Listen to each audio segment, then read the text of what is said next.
안녕하세요. 27년 동안 코리아타운에서 뱅크럽시만 취급해온 장영균 변호사입니다. 요즘 코로나 바이러스 때문에 굉장히 힘드시죠.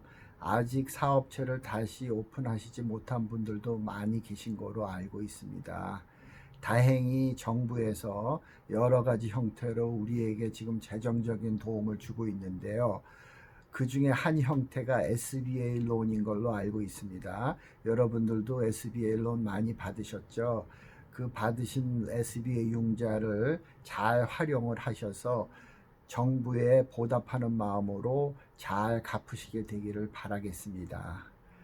그러나 마음과는 달리 열심히 노력을 했음에도 불구하고 사업체가 운영이 잘 안 되어서 SBA 융자를 못 갚으시게 될 수도 있는데, 그렇게 되면 어떻게 되냐 하고 질문하는 분들이 많이 계십니다. 그래서 오늘은 이 비디오를 통해서 SBA 융자에 대해서 좀 알아보고자 합니다. SBA는 Small Business Administration의 약자로 연방정부의 한 기관입니다. 이 기관의 역할은 직접 융자를 해주기도 하고, 융자는 실제로 은행에서 해주는데 자기네들이 그 융자를 어느 정도까지 보증을 해줘요. 예를 들어서 70%를 보증을 해준다 그러면은 융자를 받은 사람이 그 SBA 론을 못 갚을 경우 은행에서는 30%만 손해를 보게 되고 70%는 SBA에서 받아가지고 그 융자는 SBA로 넘기게 됩니다. 그러면은 SBA에서는 이제 융자 못 갚은 사람한테 그 돈을 받으려고 노력을 하겠죠.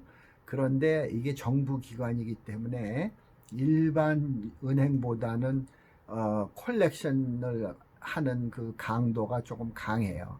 예를 들어서 일반 은행에서는 IRS에 내가 리펀드를 받을 게 있다 그러면 그거는 못 건드리거든요. 그렇지만 SBA에서는 IRA에다가 그 돈을 리펀드를 융자 받은 사람한테 주지 말고 우리의 SBA 융자를 탕감하기 위해서 그 일부를 보내라. 그러면은 IRS에서는 SBA로 그 리펀드를 보내게 되어 있습니다. 그리고 일반 은행에서는 IRA라든가 아니면 소셜 시큐리티 베네핏 같은 은퇴연금에 대해서는 손을 못 대는데요. SBA에서는 그 중에 일부 또는 전부까지도 뺏어갈 수가 있어요. 그러니까 SBA 융자가 조금 더 무섭다고 볼 수가 있겠죠. 그런데 이제 중요한 것은 그 SBA 융자를 코퍼레이션이 받았나 개인이 받았나를 아셔야 돼요.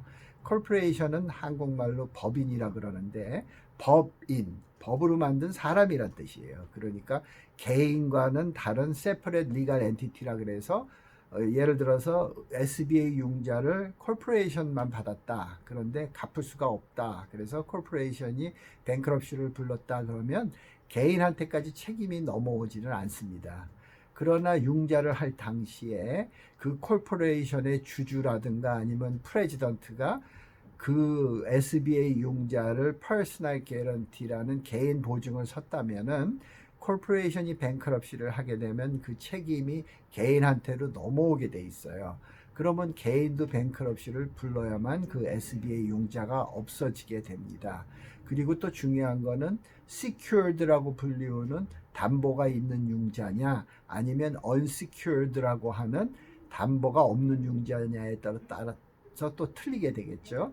예를 들어서 코퍼레이션의 사업체를 담보로 주셨다면은 SBA 융자를 할 당시에 아니면 개인이 퍼스널 개런티를 하면서 개인 재산 예를 들어서 집을 담보로 주셨다면은 나중에 뱅크럽시를 할 때 그 담보를 포기해야만 그 SBA 론이 없어지기 때문에 조심을 하셔야 돼요. 그러나 많은 분들이 생각하시는 것처럼 SBA는 무덤까지 쫓아간다. 절대로 파산해서 없어지는 빚이 아니다. 그건 아니에요. 제가 27년 동안 뱅크럽시를 전문으로 하면서 많은 SBA 융자를 없앴습니다. 그러니까 SBA는 뱅크럽시를 통해서 없앨 수 있는 빚입니다. 감사합니다. 안녕히 계세요.